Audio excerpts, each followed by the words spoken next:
নমস্কার বন্ধুরা, তনুশ্রী রান্নাঘরে আপনাদের সবাইকে স্বাগত। আজকে আমি চলে এসেছি অন্য একটা রান্না নিয়ে। আজকে আমি তৈরি করব ঢ্যাঁড়স আলুর ঝাল।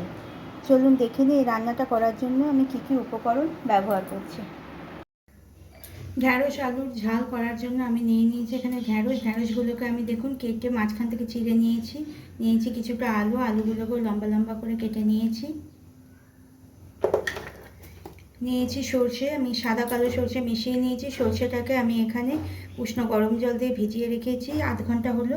এভাবে ভিজিয়ে রেখে সর্ষে বাটলে বাটাটা সুন্দর হয়। নিয়েছি 2 টিস্পুন সাদা তিল, 1 টিস্পুন পোস্ত, স্বাদ মতো নুন, হলুদ, একটুখানি চিনি, আমি গুঁড়ো চিনি ব্যবহার করেছি, আর একটা ছোটো সাইজের টমেটো আমি কেটে রেখেছি। চলুন এবার দেখে নিই কীভাবে আমি রান্নাটা করছি। আমি গ্যাসে কড়াই বসিয়ে দিয়েছি, একটু পর্যাপ্ত পরিমাণ তেলও আমি দিয়ে দিয়েছি। প্রথমে আমি ঢ্যাঁড়সগুলোকে ভালো করে ভেজে নেব।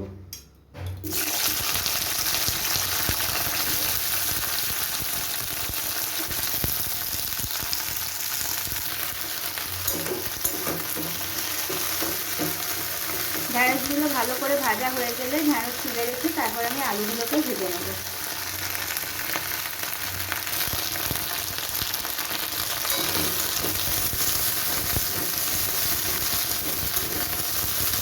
দেখুন আমার ঢ্যাঁড়সটা অনেকটাই ভাজা হয়েছে, আরও 1 মিনিট এইভাবে ভেজে নিয়ে তারপর আমি ঢ্যাঁড়সটাকে তুলে নেব। আমার ঢ্যাঁড়সগুলো ভাজা হয়ে গেছে, দেখুন কত সুন্দর করে।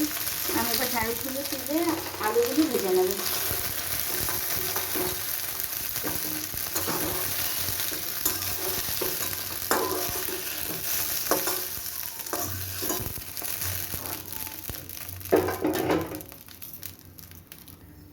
আমি কড়াইয়ে তেল দিয়ে দিয়েছি, এবার তেলের মধ্যে আলুগুলোকেও ভালো করে ভেজে নেব।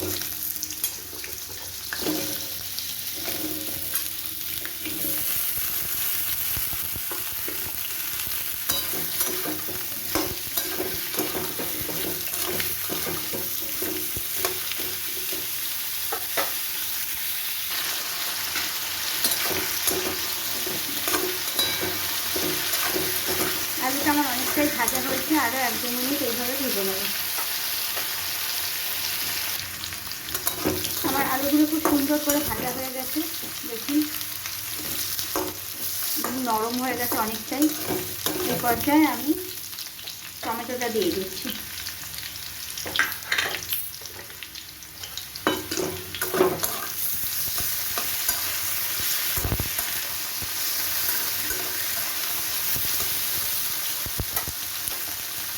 দিয়ে দেবো নুন, হলুদ, গুঁড়ো চিনিটা।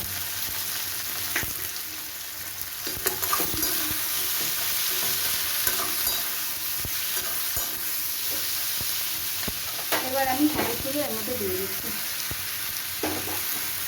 দেখুন ঢ্যাঁড়স আলুটা ভাজা হতে হতে আমি সর্ষে, পোস্ত আর সাদা তিলটা দিয়ে কত সুন্দর একটা ফাইন পেস্ট করে রেখেছি।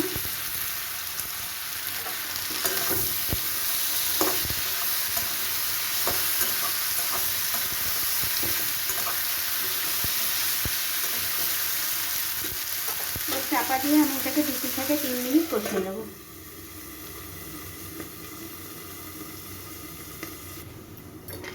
আমি এবার ঢাকা খুলে দেখাচ্ছি আপনাদের। দেখুন কষানোটা সম্পূর্ণ হয়েও গেছে, আর আলু ঢ্যাঁড়সগুলো কত সুন্দর নরম হয়ে গেছে। তাই আমি এর মধ্যে আলাদা করে কোনো জল দেবো না। সর্ষে, পোস্ত আর তিল দিয়ে যে পেস্টটা বানিয়ে রেখেছিলাম ওইটাই দিয়ে দেবো, ওতেই যে নরম হয়ে যাবে।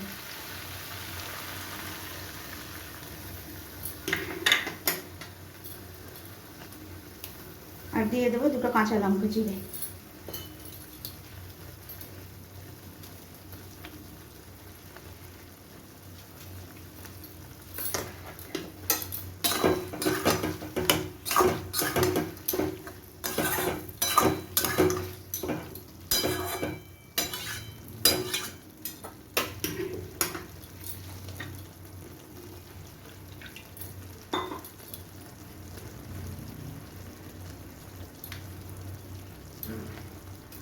সর্ষের বাটিটা ধুয়ে আমি একটুখানি জল দিলাম,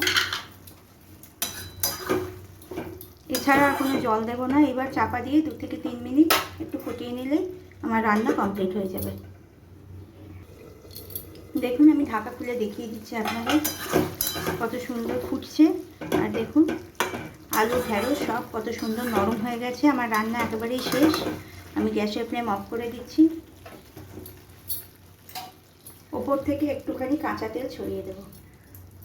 এবার আমি এটাকে সার্ভিং বলে ঢেলে নেব। দেখুন তৈরি হয়ে গেল আমার ঢ্যাঁড়স আলুর ঝাল। এটা দেখতে কতটা সুন্দর হয়েছে। আপনারাও একবার এইভাবে বানিয়ে খেয়ে দেখবেন। গরম ভাতে এটা খেতে কিন্তু খুব ভালো লাগে।